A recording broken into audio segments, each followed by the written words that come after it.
आप सबको मेरा नमस्ते। शुक्रिया आप लोग इस चैनल पे वापस आए। आज 4th डे है ना स्ट्रेस का। हम तनाव को समझ रहे हैं और 30 एपिसोड में हम समझेंगे। 30वां एपिसोड तक पहुंचते पहुंचते आपको मुझे बहुत सारा नॉलेज हो गया होगा।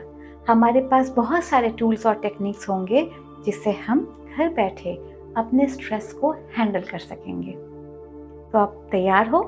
अच्छा, इससे पहले एक बात बता दूं, मेरे पुराने वीडियोस देख लीजिएगा लास्ट 3 दिन के, क्योंकि अगर आपको पूरी तरह से इस सब्जेक्ट को समझना है तो ये इम्पॉर्टेंट है कि आप एक भी एपिसोड को ना छोड़ें। डिस्क्रिप्शन बॉक्स में सारा लिंक दिया गया है, देख लीजिएगा। थोड़ी सी आवाज़ आ रही होगी, यहाँ तूफान चल रहा है तो क्षमा करिएगा। आगे बढ़ें। अब तक हमने सीखा स्ट्रेस क्या है, हमारे शरीर और मन पर कैसे प्रभाव डालता है, कैसे हम स्ट्रेस में आ जाते हैं, क्या क्या रीजंस हो सकते हैं, हमारी मनोदशा स्ट्रेस में कैसे कंट्रीब्यूट करती है और हम स्ट्रेस को थोड़ा बहुत कैसे हैंडल कर सकते हैं। आज हम सीखेंगे चेतन और अवचेतन मन का रोल, कि ये दोनों मिलके हमें कैसे स्ट्रेस देते हैं और स्ट्रेस के कारण ये दोनों कैसे इफेक्टेड हो रहे हैं।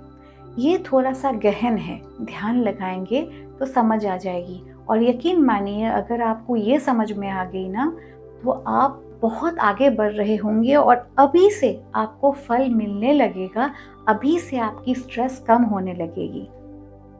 चेतन और अवचेतन मन को समझते हैं। चेतन मतलब आपकी चेतना है, आप अवेयर हो, आपको पता है मैं देख रहा हूँ, मैं सुन रहा हूँ, जैसे आप अभी मुझे सुन रहे हो।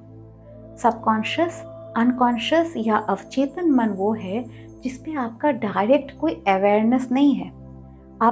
आपको पता नहीं चलता कि वो कैसे फंक्शन करता है, जैसे पलकों का झपकना, दिल का धड़कना, खाना हजम हो जाना, ये तो है ही।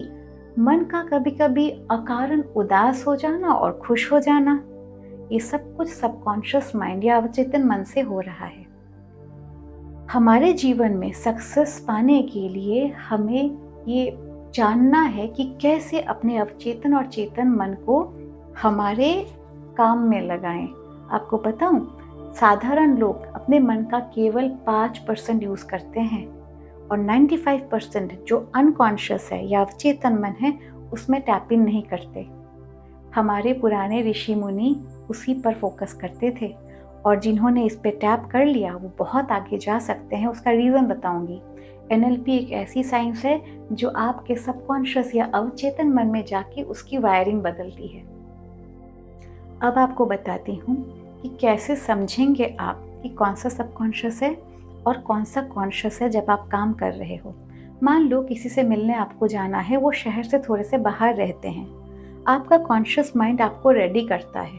आपने अच्छे ब्लेजर्स वगैरह पहन लिए, फाइल्स उठा लिया, गाड़ी की चाबी ले ली, पर्स ले ली, मोबाइल ले लिया, गाड़ी को स्टार्ट दिया और शहर से ड्राइव करते हुए आप जा रहे हो मीटिंग के बारे में सोचते हुए।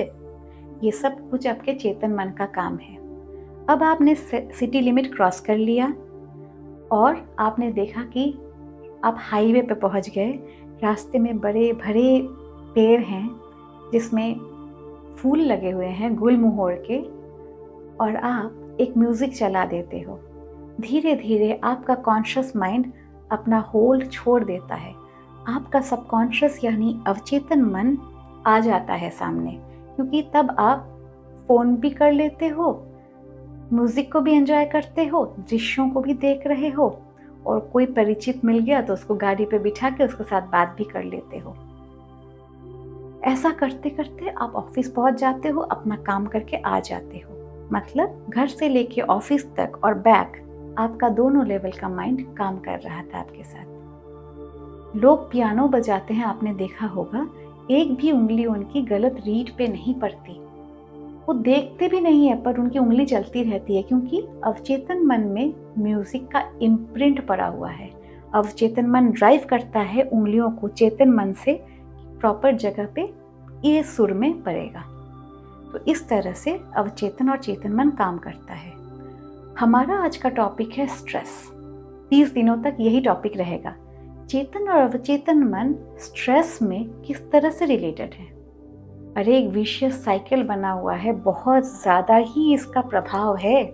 जुगलबंदी चल रही है स्ट्रेस और हमारे मन की। कैसे? चलिए, जब किसी बच्चे को एग्ज़ाम में जाना होता है और वो बहुत स्ट्रेस में है, उसने 1-2 दिन पहले पढ़ाई करके सब कुछ सीखा था, पर वो हॉल में पहुंचते ही सब भूल जाता है। वो स्ट्रेस का इफेक्ट है उसके कॉन्शियस यानी चेतन मन पर।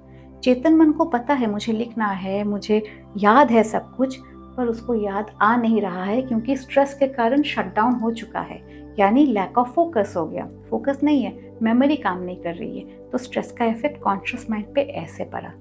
और सबकॉन्शियस पे कैसे पड़ता है? जब हम बड़े हो जाते हैं, कॉन्स्टेंटली हमें स्ट्रेस मिलती है, तो हमें नींद की बीमारी होती है, हमें ज़िंदगी जीने का मन नहीं करता, हमारी इम्यूनिटी डाउन हो जाती है, हमारे शरीर में बीपी वगैरह बनने लगती है, डायबिटीज़ हो जाती है। ये सब कुछ अवचेतन मन का प्रभाव है। स्ट्रेस के कारण जो वो भुगत रहा है वो शरीर में दिखा रहा है।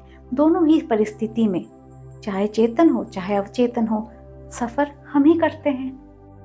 अब मैं आपको ये बताऊंगी कि हमारा चेतन और अवचेतन मन स्ट्रेस को कैसे इफेक्ट करती है, स्ट्रेस को कैसे बढ़ा देती है। हमारे लिए तो बुरी बात है ना।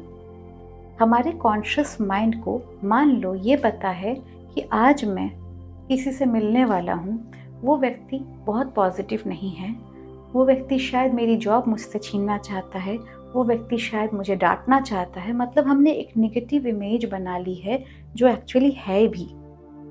और हमारा कॉन्शियस माइंड हमारे स्ट्रेस को बढ़ा देता है क्योंकि वो निगेटिव सोच रहा है, तो निगेटिव हार्मोन्स और निगेटिव केमिकल जनरेट हो रहे हैं ना। ऑन द अदर हैंड, एक और एग्जाम्पल लेते हैं, जबकि वो व्यक्ति बहुत अच्छे हैं, हमारे पुराने मित्र हैं, 20 साल बाद हमसे मिलने आ रहे हैं, पर हमारा अवचेतन मन प्रॉपर नहीं है, तो वो हमें स्ट्रेस दे सकती है। कैसे? निगेटिव चिंतन से हमने उसको ये सिखाया दुनिया में कोई दोस्ती नहीं होती, कोई रिश्ता टिकता नहीं, सब स्वार्थी हैं, पूरे दुनिया स्वार्थ का ही मनाता है। ऐसा कर करके हमने एक सुखद अनुभव को भी दुखद बना दिया। स्ट्रेस किसको दिया? हर परिस्थिति में स्ट्रेस हमने खुद को ही दिया है ना। चाहे वो थ्रेट रियल थी, जब हम सच में एक नार्सिसिस्ट से मिलने जा रहे थे, हमें पता है कि इस मिलने के बाद हम ही टेंशन में आएंगे, हमने सोच के टेंशन और क्रिएट कर दिया। और सेकंड केस में भी जब वो हमारे दोस्त हुए, जब हमारे दोस्त का आने का हुआ, तो भी हमने नेगेटिव चिंतन करके अपने को ही स्ट्रेस दिया। यानी कंक्लूजन क्या है? स्ट्रेस हमारे अवचेतन और चेतन मन को विषयुक्त कर देती है और हमारा चेतन और अवचेतन मन स्ट्रेस को बढ़ा देता है। इस साइकिल को तोड़ना है हमें। कैसे तोड़ेंगे? सुबह उठकर पहले अपने अवचेतन मन की प्रोग्रामिंग करें। ऐसा सोचें आज का दिन बहुत बढ़िया होने वाला है। ऐसा सोचें दुनिया में सब लोग अच्छे हैं, भगवान के संतान हैं, कोई कारणवश कुछ निगेटिव कर रहा होगा पर हैं सभी अच्छे। ऐसा कर करके अगर आपने अपने अवचेतन मन को पॉजिटिव कर दिया तो आपके चेतन मन में उसकी इफेक्ट आ जाएगी। आप चेतन मन से भी जो काम करोगे वो पॉजिटिव और स्ट्रेस फ्री होगा। ध्यान रखिएगा पूरे दिन आप क्या सोचते हो। आशा करती हूँ ये वीडियो आपको अच्छी लगी। कमेंट करिएगा। थोड़ा सा टॉपिक डीप था, टफ था, पर अगर आपने नोट बना लिया कि कैसे ये दोनों इफेक्ट कर रहा है आपको, तो आगे से इनका नेगेटिव इफेक्ट कम हो जाएगा। Take care, God bless. आपको अगले वीडियो में मिलूंगी, सब मॉडलिटी समझाऊंगी। तब तक के लिए बाय बाय।